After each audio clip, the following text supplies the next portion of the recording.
Hola, ¿cómo están?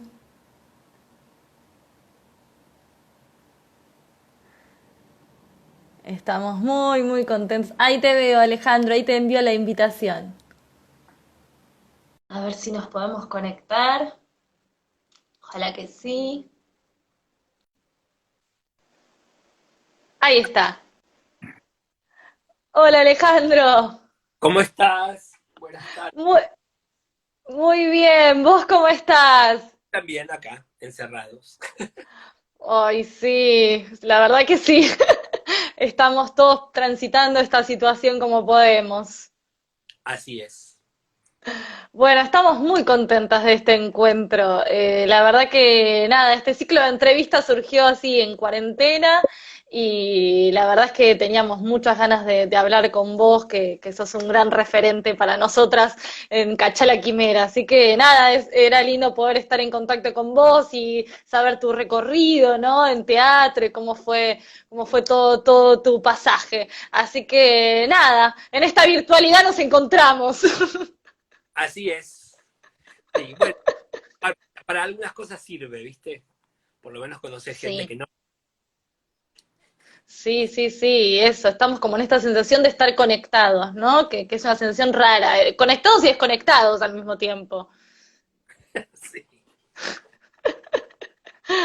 Bueno, Alejandro, la verdad es que cuando estábamos armando este encuentro decíamos, bueno, por ahí sería interesante que vos cuentes cómo fue tu búsqueda en teatro, ¿no? Cómo fue tu pasaje de búsquedas en teatro que hiciste tantas cosas. Sí. Bueno, es una historia como larga, digamos, por ahí es una vocación muy temprana la que tengo. eh, la típica del colegio, digamos. Y bueno, después también con la complicidad de una suerte de tía que era como una amiga, era una amiga de mi madre. Yo tenía más o menos unos 13 años.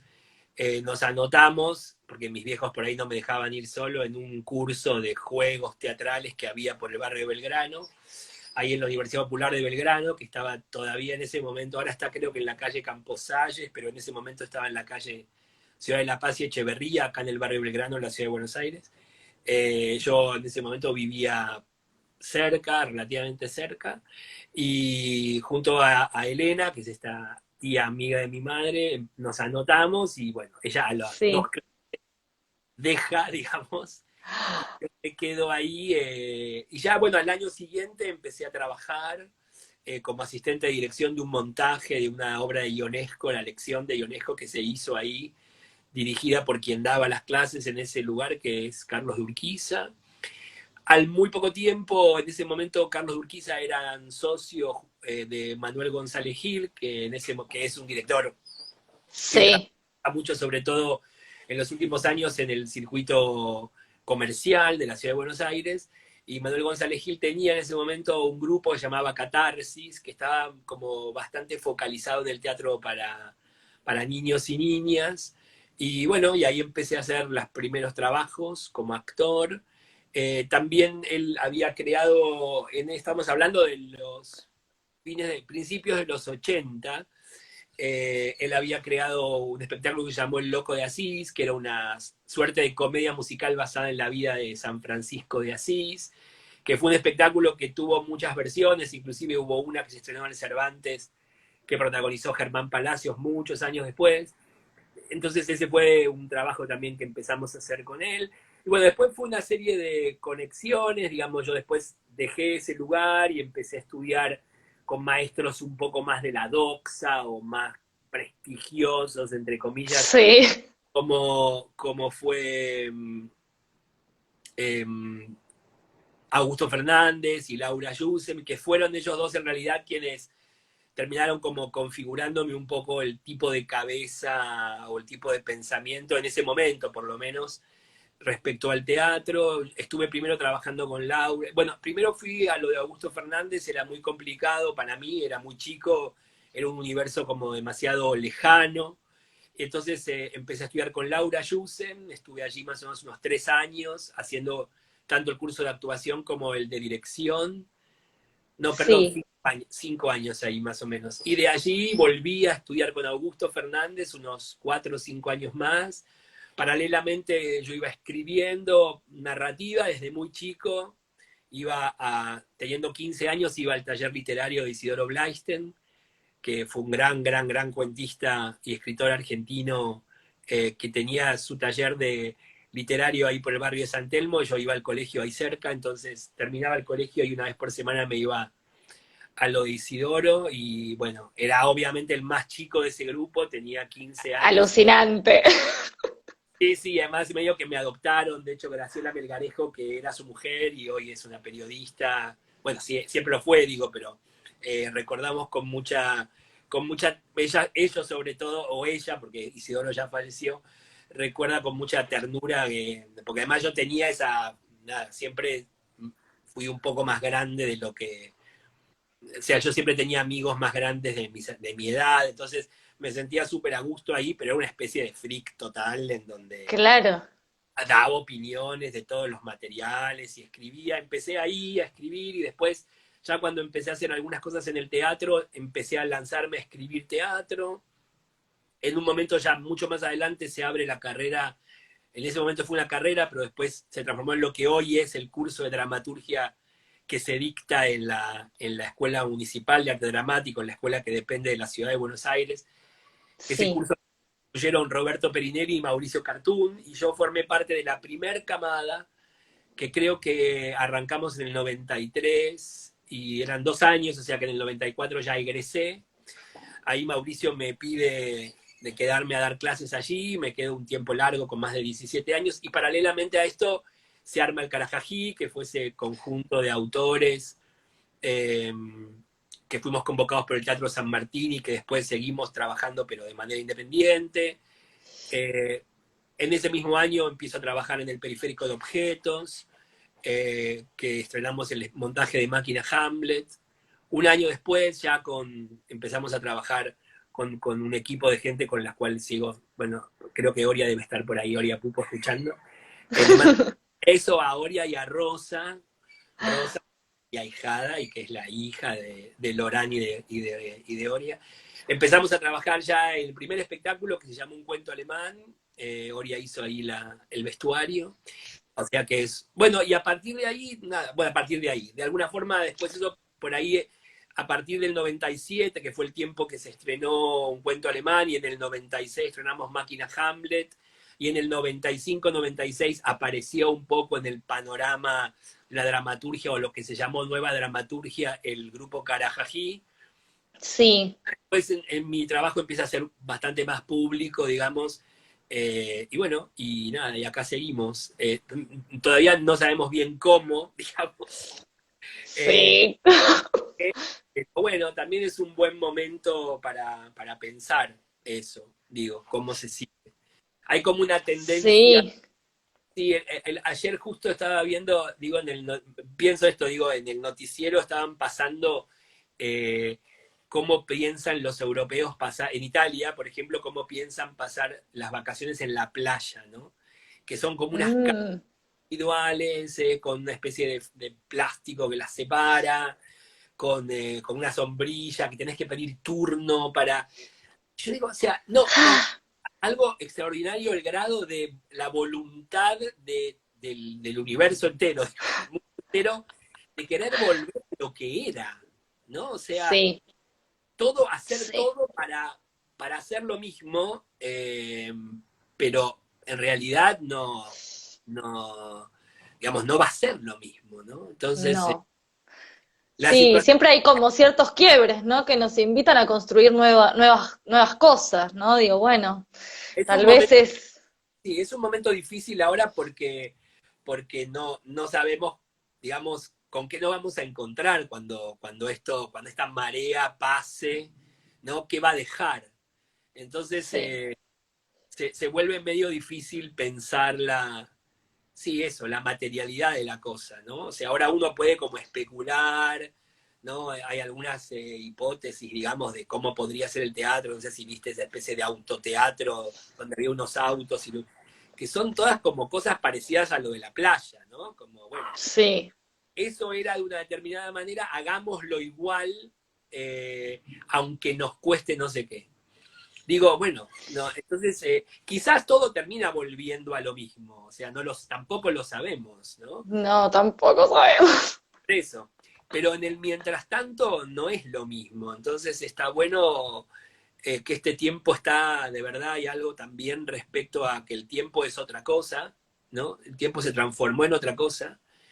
Eh, y a veces, bueno, cuesta mucho, a mí me sigue pasando, me cuesta mucho, me resisto a este tiempo en términos de cómo se habita el tiempo, ¿no?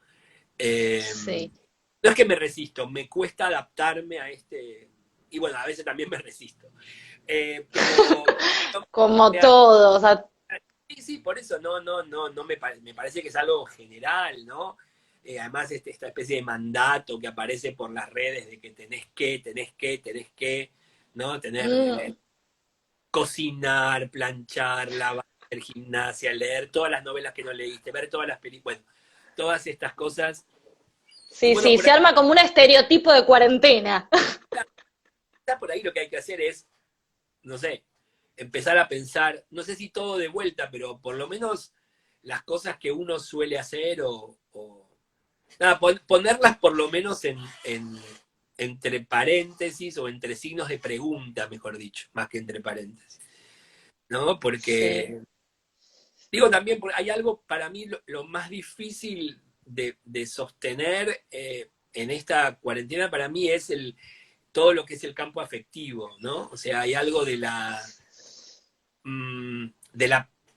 de lo que significa el otro, digamos, en términos de afectividad, que se ha transformado objetivamente en una amenaza, ¿no? sí, sí, sí, al mismo tiempo en una necesidad, como en esa contradicción, ¿no? En una necesidad vía una pantalla, digo, o sea, por eso, y hay algo también de la actividad teatral en sí que está muy ligada a la línea, como al entramado afectivo de las personas. No porque los que hacemos teatro somos seres sensibles, sino porque hay algo de No, cómo circula la afectividad en una práctica como la teatral. Es una sí, práctica además, y por lo menos hasta antes del COVID, es una práctica, digamos, social en términos de comunidad, de los que hacen el espectáculo al encuentro de aquellos que lo espectan, digamos. Y bueno, y esa comunidad está rota. Esa comunidad está rota. eh, Así como era, digo, por eso, no, todo está, no sé, es un momento complicado.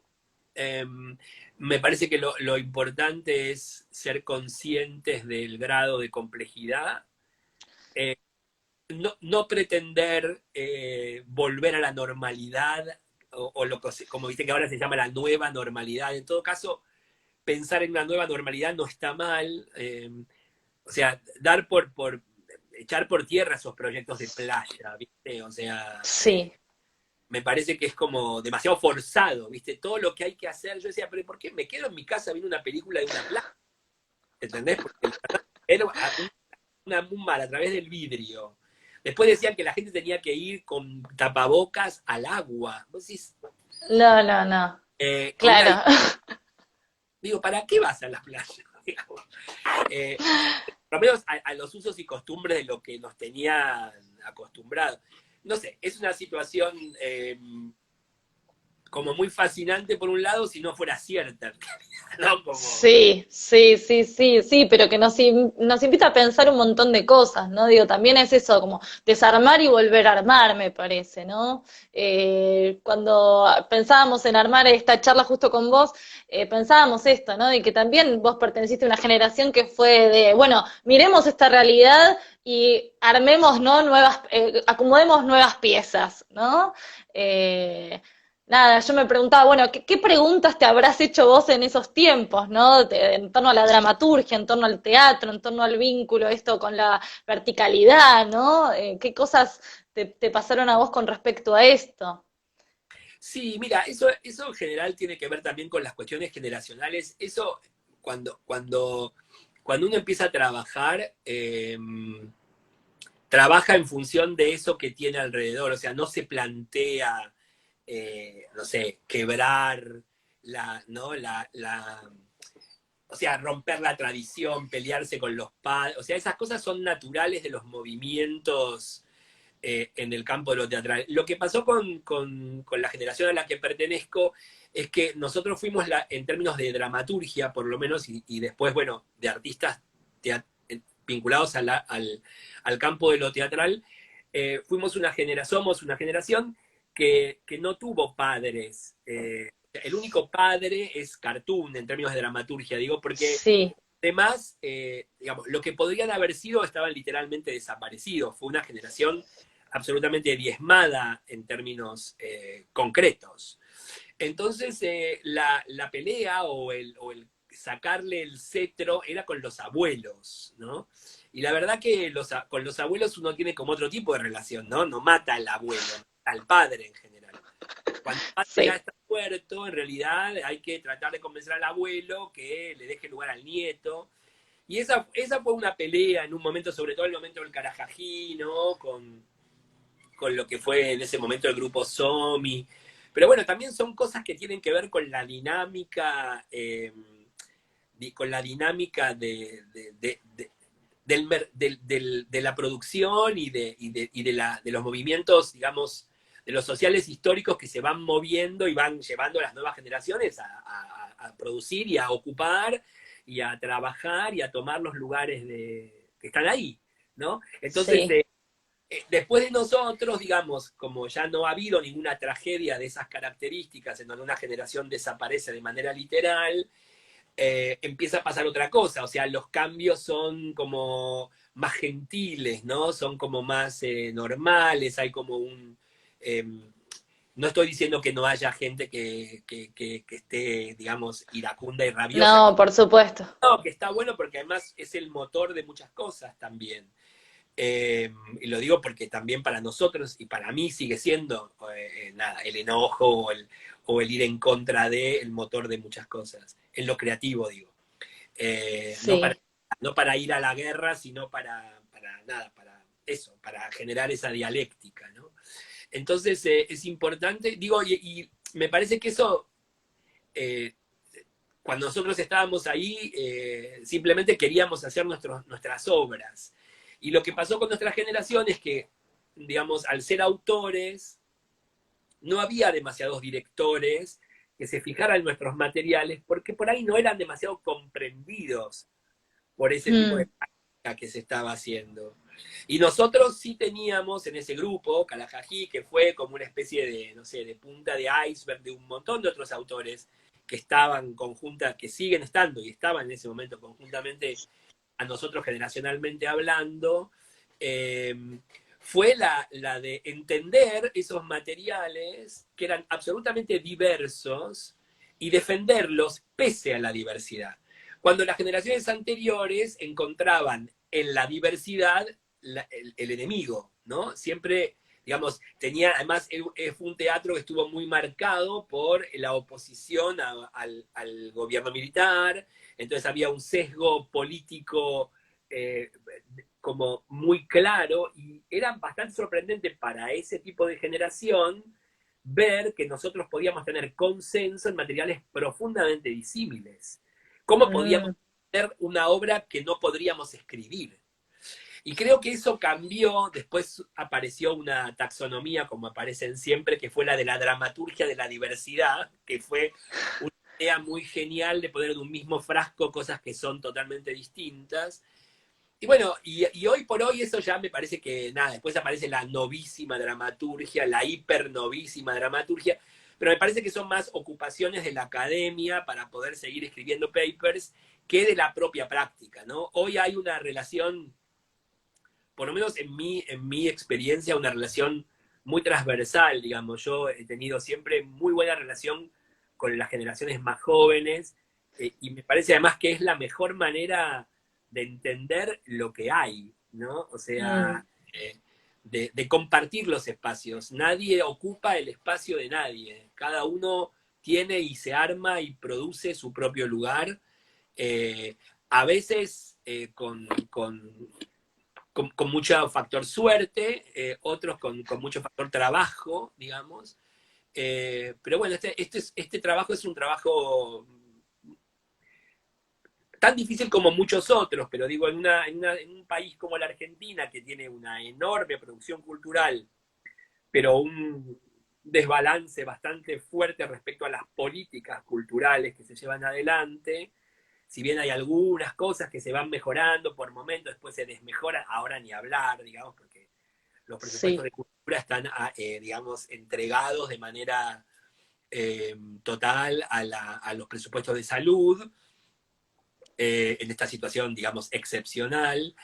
Pero digo, me parece que hoy por hoy el campo teatral argentino es un campo súper poderoso, y siempre fue, digamos, un lugar de mucha producción. Después hay que ver cuáles son las condiciones, ¿no? ¿Qué pasa con los techos de los creadores en términos de, bueno, a cuán rápido llegás a tu techo? ¿Qué tipo de artista sos? ¿Qué tipo de formación? ¿Qué significa ser un artista argentino también? ¿No? Nada, es un poco nada, no deja de ser tan complicado como cualquier otra actividad profesional, ¿no? Digo, pero tiene Sí. reglas y uno las va conociendo, como no hay una universidad, tampoco hay una universidad de cómo ser abogado, ¿no? Vos podés estudiar abogacía, pero después no sabés cómo ser abogado. Bueno, un poco con el teatro pasa algo, pasa como con cualquier otra actividad, pero eh, no, yo creo que nosotros teníamos como, sí, en ese momento, estoy hablando de mitad de los 90, digamos, sí la voluntad de tener un espacio, de ser reconocidos. El Carajají cuando aparece, de hecho nosotros nos corremos o disolvemos el grupo en 2 años, porque lo que pasó como mediáticamente en un momento donde no es lo que son hoy los medios, ni había redes sociales, ni nada de eso, pero en ese momento, por ejemplo, era muy prestigioso el suplemento cultural de La Nación. Era como, no sé, ¿viste? Escribía menos. Sí. Bueno, y nosotros, sin comerla ni beberla, fuimos tapa de ese suplemento. Éramos unos niños de 27, entre 27 y 32 años, tampoco tan niños, pero era raro que hubiera 8 autores nuevos. Ya Sprecher había estrenado, Javier Dolte también, yo había hecho algunas cosas, no demasiado notorias, pero ya había hecho. Bueno, éramos 8 autores, que aparecíamos ahí de manera como sorprendente, y fue también tomado por los medios porque en algún punto se requería un recambio generacional. Y Mm. nosotros vivimos, viste, en el momento preciso. Eh, Sí. y se usó esa plataforma Carajají para ponernos a nosotros 8 como los referentes, y eso fue muy difícil de soportar porque primero que no éramos los únicos ni ahí, si éramos los únicos que nos habíamos juntado o que nos habían juntado y después nos echaron del Teatro San Martín, Sí. y seguimos de igual forma trabajando juntos en el Teatro Pairó, que en ese momento todavía Javier estaba allí y Jaime Kogan, que era el director del teatro en ese momento, nos cedió el espacio y trabajamos allí. Y bueno, y fue una época muy extraordinaria en términos de comunidad y de defender esos materiales que nos los estaban supuestamente abortando. Y bueno, y ahí cuando se presentan los materiales en el Rojas, que en ese momento con muy buen tino, Darío Lo Pérfido estaba a cargo del Rojas en ese momento, y vio en esa salida nuestra del San Martín y nuestro exilio en el Pairó, vio algo, vio un filón, digamos, de algo, y fue el que nos convocó al Rojas para editar las 8 obras que estábamos escribiendo. Ahí fue cuando nos pusimos el nombre, porque no había ninguna voluntad. Nosotros cuando nos fuimos del San Martín, queríamos seguir reuniéndonos para poder terminar los materiales. Y como los tallereábamos Claro. entre nosotros y nos iba súper bien y nos gustaba, dijimos, bueno, mantengamos este espacio, usemos el mismo horario, y no esperábamos que hubiera una vuelta de algo, ¿no? bueno, mínimamente el momento ese fue que el Teatro San Martín nos pidió materiales para lo que iba a ser en ese momento la comedia juvenil, que era un elenco, Mm, un supuesto elenco estable que duró muy poco, con actores egresados de las escuelas municipales y nacionales de teatro, para la cual nos pedían a nosotros textos. Sin compromiso, por ahí los textos podían ser tomados o no. Entonces nos convocaron a 8 autores, ese taller de escritura lo coordinaban Roberto Cosa y Bernardo Carey, y bueno, y no funcionó por todo esto que te contaba antes. Entonces, en lugar de bancar que terminara y decir, bueno, no, las obras no nos interesan, pero por lo menos las terminábamos, nos dieron el olivo no rápidamente, no, al cuarto o quinto mes. Entonces nosotros seguimos reuniéndonos para terminar los materiales. Y ahí es cuando nos invita Lo Pérfido a que una vez que los terminemos, el Rojas los pudiese editar. Y bueno, así fue. Y en esa presentación, que fue en el 96, creo, eran como 4 revistas, con 2 obras en cada una de ellas, cuando hicimos una presentación bastante singular, fue una locura eso. Había cámaras de televisión, o sea, fue una locura. Fue una cosa como claro. muy única, que después no volvió a pasar algo parecido con el teatro, ¿no? Que vengan cámaras de televisión del noticiero, a hojas, ¿entendés? Porque había unos 8 autores jóvenes que estaban presentando un libro, ni siquiera estrenando una obra. Ni siquiera Increíble. estábamos revista, porque era una revista. Eh, bueno, nada, por eso esas cosas son muy producto del azar, claramente, y de un momento histórico Claro. que, bueno, como te decía, estaba vacante, ¿viste? No había autores jóvenes. Y de repente, ¿viste? El mercado o los medios o la opinión pública o no sé, o la mirada sobre la cultura necesitaba de esa presencia y bueno, y ahí entramos al De mundo. ese cambio.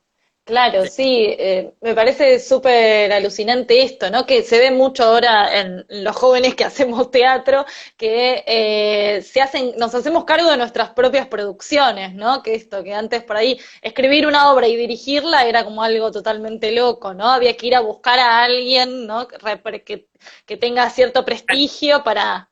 claro, por eso te digo que como nosotros en realidad también nos lanzamos a dirigir los materiales, porque no había directores que se interesaran. Entonces empezamos a dirigirlos nosotros mismos.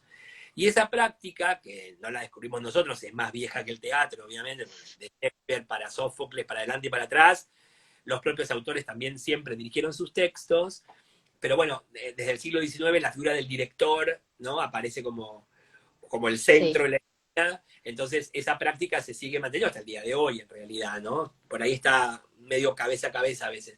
Pero la voluntad de empezar a dirigir tenía que ver con que teníamos que ser nosotros los fundadores o los que llevaban adelante las propuestas escénicas. Y bueno, y eso ya quedó como práctica, ¿no? O sea, hoy cualquier autor que se mete a escribir, en general decide dirigir sus textos. A veces con buenos resultados, otros con resultados. Eso también es un tema, porque bueno, me parece que esto ya es muy personal, ¿no? Porque hay gente que no opina esto, pero para mí dirigir un texto no es simplemente eh, poner el texto de 2 dimensiones a 3, ¿no? Lo que se dice Mm, para texto. La dirección escénica es otra escritura, ¿no? Es como una reescritura del texto del autor en condiciones espaciales, en condiciones rítmicas, de espacio, ¿no? de un montón de cosas, de un montón de factores, que no son mm, solamente el texto. El texto pasa a ser un elemento más, tan importante como la escenografía, o la luz, o el actor, o la música, o la paleta que decidas utilizar para el espectáculo. Tanto es así que cuando yo decidí dirigir mi primer espectáculo con obra propia, que fue un cuento alemán, yo hice hacía un taller, como una clínica, con Rubén Schumacher, que después también formó parte del espectáculo del cuento alemán, porque yo quería ir en contra del autor. Entonces, una cosa medio. De hecho, yo escribí un monólogo, el cuento alemán, si vos, la versión que está editada es un monólogo, y yo decidí hacerlo con 2 actores. O claro. sea, ya como director había un intento de torcer un poco la voluntad del texto. Esto porque a mí me gusta complicar un poco las cosas. Perfectamente se puede como está, y bueno, otro hubiera sido el resultado seguramente.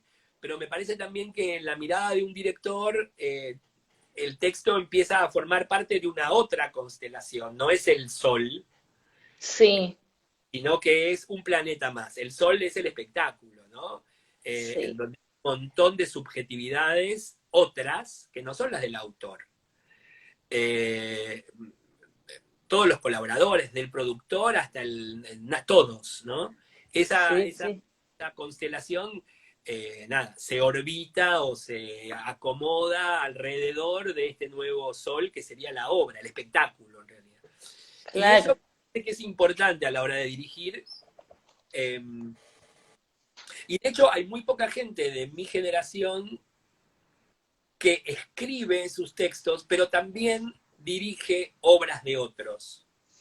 Mm, ¿Viste? O sea, en general escriben y dirigen sus propias obras, pero muy pocas veces dirigen obras de otros. Estoy hablando siempre en el circuito de arte o en el circuito oficial, ¿no? Porque el sí, circuito oficial es distinto, porque el circuito comercial puede llamar a directores que provienen del teatro alternativo para dirigir, en el caso de Veronese, de Tolcachir, de Dolte, de muchos más, bueno, de Ciro Sorsoli, yo también lo he hecho, obviamente. Pero en el terreno de escribir tus textos y también dirigir textos que no son propios, no hay muchos de esos directores más anfibios, ¿no? mm, A mí me interesa la dirección también como una práctica eh, disociada de la escritura, ¿no? claro. Sí, pensaba cuando ahora te estaba escuchando, digo, qué interesante también es cómo crear esa poética, ¿no? Esa poética de derecho teatral colectivo, ¿no? Que digo, se habla mucho esto de la poética, ¿no? Pero digo, bueno, ¿cómo lo vivís vos en tus trabajos, eso de encontrar la poética teatral? Bueno, pero eso, para eso es importante construir un equipo, digamos. Lo ideal sería eso. Si uno recorre un poco, digamos, nada, esos grandes momentos del teatro universal, es siempre un grupo de gente haciendo algo. No, no individualidades. Las individualidades en general tienen que ver más con la cuestión más del teatro comercial. Pero nada, de la antigüedad hasta hoy, digamos, las compañías, los colectivos de trabajo son los que llevan adelante una investigación. En este país es muy difícil llevar adelante eso porque no tenés forma de subsidiar. De hecho, Mm, el trabajo que hicimos con el Periférico de Objetos, grupo que se inicia en el 89 y vive hasta el 2004 más o menos, que yo tuve la suerte de formar parte entre el 95 y el 2001, unos 6 años, era muy extraordinaria esa situación de poder formar parte de un colectivo teatral, ensayando, conociéndose, compartiendo la vida. Eh, claro. Después hay nada, hay ejemplos paradigmáticos como el Théâtre du Soleil de Ariane Mnouchkine, como lo que fue mucho tiempo la compañía que dirigió Peter Brook, como lo que fue también, por ahí en danza es más normal, ¿viste? Lo que fue la compañía de Pina Bausch en Wuppertal, Mm, es lo que en general los teatros alemanes, que tienen un elenco de actores dirigidos, no sé, digo Ostermayer en la Schaubühne, que ya hace muchos años que está, o Castorf en la Volksbühne, que estuvo muchos años y hoy es un líbero, pero que tiene un grupo de actores y de colaboradores. Y me parece que eso es muy importante, digo, yo, digamos, intentamos armar un equipo hoy por hoy que de manera permanente estamos Oria y yo trabajando en pensar cosas nuevas, pero es importante ese trabajo a largo plazo, ¿no? Por eso uno a veces repite a los actores, ¿no? O bueno, quiere trabajar mm, con... Porque ya hay algo del, ¿no? De, de la experiencia compartida, del entendimiento, de un tiempo que ya está vivido, entonces poder construir esos espectáculos con gente con la que te entendés es no solamente más sencillo, sino más fructífero para uno, porque uno no tiene que empezar a explicar todo, ¿no? Eh, sí, claro. entonces es muy importante eso, es muy difícil de construir. Hoy por hoy hay muchos como pequeños grupos en Argentina que tienen como muy adelante el productor, ¿no? La persona que se encarga de la producción, Y bueno, eso no es de lo que estoy hablando, ¿eh? O sea, me parece que estoy hablando, No, no, no. o sea, porque hay mucho de eso, ¿no? Como que en realidad el equipo es el productor que va y consigue el subsidio. O sea, eso es otra cosa, es otro tipo de gestión. Pero estoy hablando de la construcción artística, ¿no? Que también Claro. construye modos de producción. Eh, pero a mí me parece que lo más importante para construir poética y para afianzar poéticas es construir un equipo. Porque solo no podés porque de repente no sé, tenés una idea de algo y para poder trasladar una cosa abstracta y comentárselo a otra persona, por ahí no lo lográs nunca. Solo está No. logrando la esencia de lo que hiciste, ¿se entiende? Entonces, bueno, ¿por qué no hacemos como hicimos en tal espectáculo, pero no así, sino asá? Y esa experiencia, nada, como en todo, o sea, es lo mismo que, digo, pensando en formas liberales del pensamiento, una empresa, o sea, ¿no? Una empresa funciona de determinada manera porque tiene determinado, es en algún punto en términos organizacionales, es lo mismo. Y está bueno tener colaboradores creativos porque te permite descansar en el otro y igualmente yo también esto lo fui haciendo desde muy chico, o sea, a mí siempre me interesó cruzarme con otros artistas, en general artistas que admiro, ¿no? Porque también hay mucha gente que se rodea de gente a la que puede manejar y no admirar. Mm. Y es importante rodearse de, bueno, cada uno con su libro, pero en mi libro me parece más importante rodearse de gente a la que uno admira para que ese alimento, para que esa construcción sea, nada, como que esa libido circule todo el tiempo, ¿no? Sí, yo el otro día veía la entrevista que le habías hecho a Marilu Marín, ¿no? Donde contaban el proceso de espectáculo y eso se veía en ustedes, ¿no? De esa retroalimentación que había mutua. Y por ahí eso es claro, porque bueno, también tiene que ver con el grado de familiaridad, de afecto, o sea, uno puede hacer un trabajo de manera profesional, porque uno lo hace, lo ha hecho, y además yo soy una persona que me gusta trabajar en un buen clima, por lo cual lo que propicio como director es que haya un buen clima de trabajo. Me parece que mi primer tarea como director es que haya armonía en el grupo, convencimiento que hay que ir a buscar ese objetivo que es la obra, pero cuando además de eso tenés una familiaridad, una relación y una admiración, como la que a mí me pasa con Marilú, nada, es muy atractivo ese trabajo, porque está muy libidinizado todo, ¿no? Es como ir a ensayar Claro. es algo que te entusiasma, encontrarte con esas personas es algo que te entusiasma, que te erotiza, ¿no? Nada, que estás ahí porque hay un deseo muy claro. Cuando el deseo no está, es muy complicado.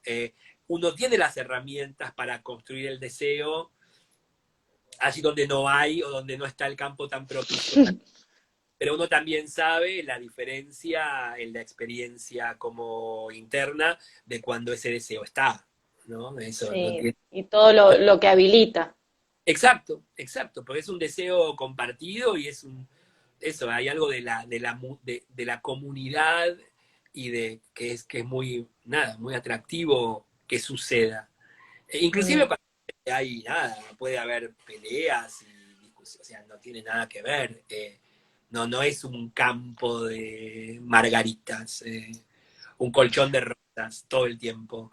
Eh, pero es importante para mí la construcción Mm. de un grupo de personas, ¿no? Eh, Sí. Y Alejandro, vos, ¿qué le recomendarías a alguien que está empezando a caminar por esta profesión, ¿no? Que quiere ser actor o actriz, digamos, qué caminos, si bien cada uno traza su propio camino, ¿no? Pero digo, ¿qué cosas son importantes no olvidarnos? no, yo no soy muy amante de dar consejos porque en general, digamos, eh, nada, son experiencias muy, muy personales todas. El campo de lo artístico, si algo debe tener es eso, es un camino, paradójicamente, es un camino muy solitario y muy personal en Mm. términos. Pero lo que yo creo que es indispensable es paciencia, y alimentar la vocación. Es un trabajo que por ahí cuando uno es más chico, o cuando es chico, porque yo ya no soy chico, eh, es fácil, ¿no? Aparece todo el tiempo como esa ebullición, ¿no? Ese fuego por el deseo, por esto y ahora esto y ahora esto, esa voracidad que es absolutamente necesaria. Y cuando los años pasan, bueno, uno va cambiando también, entonces hay que encontrar la manera de que ese deseo siga vivo, de que esa llama siga viva, y la paciencia. Mm. Mm, y estar como muy entrenado en escuchar el no como respuesta. Eh, y que eso no signifique el no a todo, sino el no a eso. Eh, pero bueno, son muchas más las veces que uno ha escuchado un no, o una puerta que se te cierra, o algo que se te cae, y bueno, nada, saber que eso es parte del camino, y no el fin del camino, sino parte del camino. Y Mm. eso hay gran paciencia. Paciencia y no abandonarla, no, buscar todas las maneras de que la vocación digo, siga en pie. Eh, a veces es muy difícil porque vivir en este país a veces es muy difícil.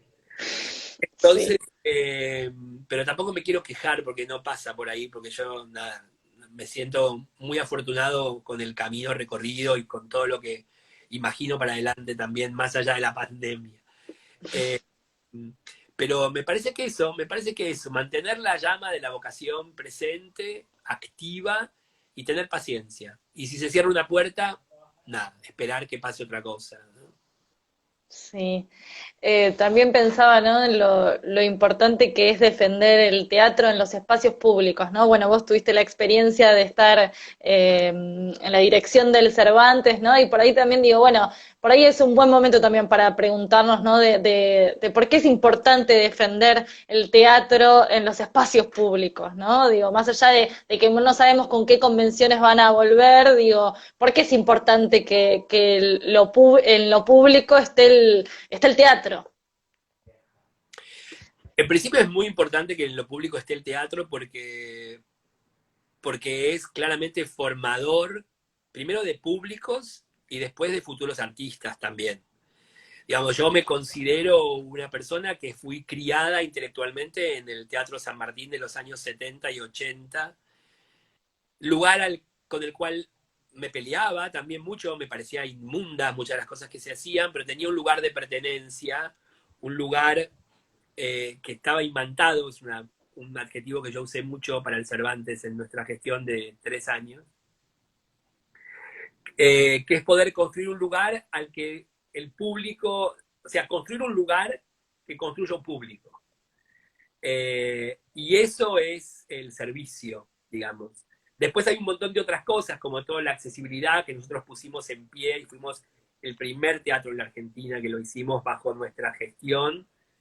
Eh, y después, bueno, se replicó en otros lugares, en otros teatros oficiales y no oficiales, digo, para personas con discapacidad y, bueno, y trabajar para personas con personas ciegas y personas con problemas de audición y personas autistas, digamos, ¿no? Empezar a trabajar, o sea, pensar en lo público en términos abarcativos, ¿no? O sea, lo público es todo, ¿no? en las minorías, ¿no? En la cuestión de lo LGBT, las minorías de género, Sí. ¿no?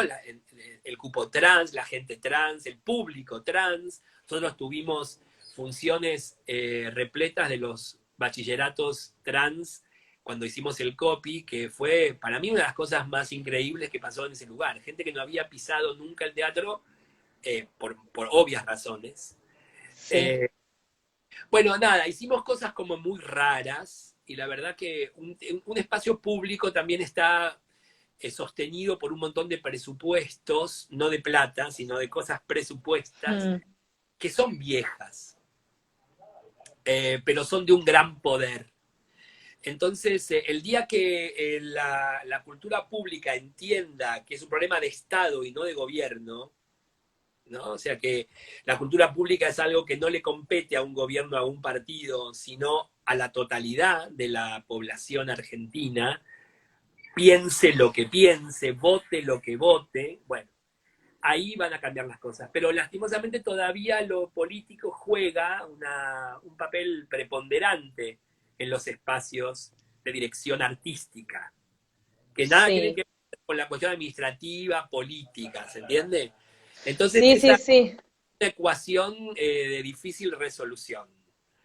Eh, Nosotros tuvimos que dejar el teatro porque no había forma de, o sea, nos construyeron a nosotros como enemigos allí dentro, eh, porque bueno, porque por ahí no acatábamos determinadas reglas vinculadas a prácticas preexistentes que no están en ningún lado escritas, ¿no? Mm, Entonces, nada, igual hicimos un gran trabajo y, sí. y bueno, y de hecho todo lo que uno está viendo en el Cervantes hoy es la réplica que hicimos nosotros. Digamos, seguir en el mismo camino. Han mantenido la gráfica, los contenidos que se están compartiendo son los contenidos que produjimos nosotros en los 3 años, el nombre del teatro se sigue manteniendo, digo, evidentemente habremos hecho las cosas bien, por más que quieran, como bueno, ¿viste? Ese, Sí, hubo un cambio enorme. Y esto, ¿no? También de traer a autores que no estaban en el Cervantes, ¿no? Digo, como tanto como público como autores, ¿no? En tanto en lo teatral como en la sociedad. y es un poco dar el espacio que uno cree tiene que tener un teatro público, o sea, el teatro público tiene la obligación de arriesgar, de no ser un lugar seguro en el 100%. Obviamente que vos tenés que hacer espectáculos para que la gente vaya, porque es importante que la gente vaya, no solamente por cuestiones económicas, sino porque está hecho para eso, para Sí. que la gente vaya. Eh, pero también se puede torcer un poco el gusto del público. O sea, y nosotros hemos hecho algunas movidas bastante fuertes y sobre todo hemos demostrado algo muy importante, creo, que fue que ese lugar pudo transformarse durante el tiempo que estuvimos en una usina de trabajo, en Mm. llegar del 30% del que estaba al 100% del que lo dejamos funcionando. Ahora, obviamente, por esta cuestión, no bueno, está Sí, funcionando, sí, sí. por lo menos puertas adentro respecto a albergar el público, ¿no? Pero bueno, pero por una cuestión que excede cualquier voluntad, nadie creo que quiera tener un teatro cerrado. Entonces, bueno, nada, también trabajamos en todo lo que tiene que ver con lo edilicio, empezamos con la parte de afuera, teníamos voluntad de trabajar hacia adentro, pero el presupuesto nos fue quitado el último año por Mm. cuestiones, digamos, que no dependen del director artístico en general del lugar. Así que nada, creo que lo público es una cosa muy atractiva, es un trabajo maravilloso,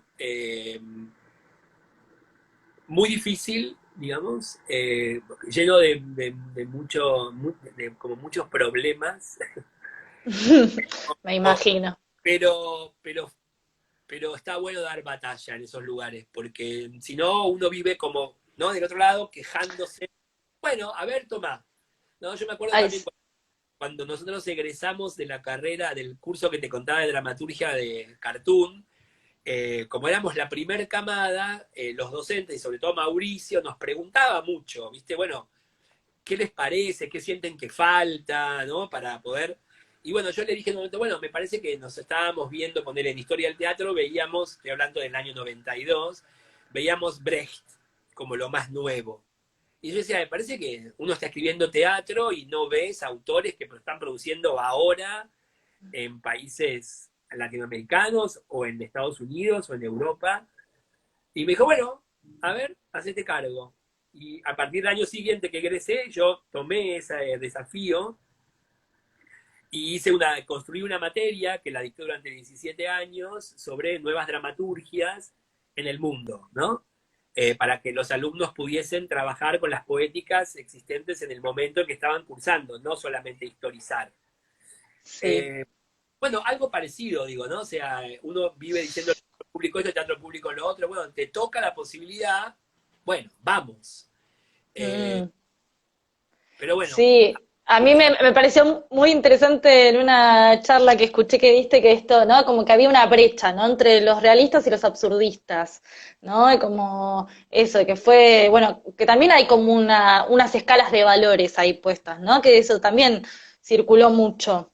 obvio, pero sí, además el teatro argentino es un teatro profundamente machirulo, ¿no?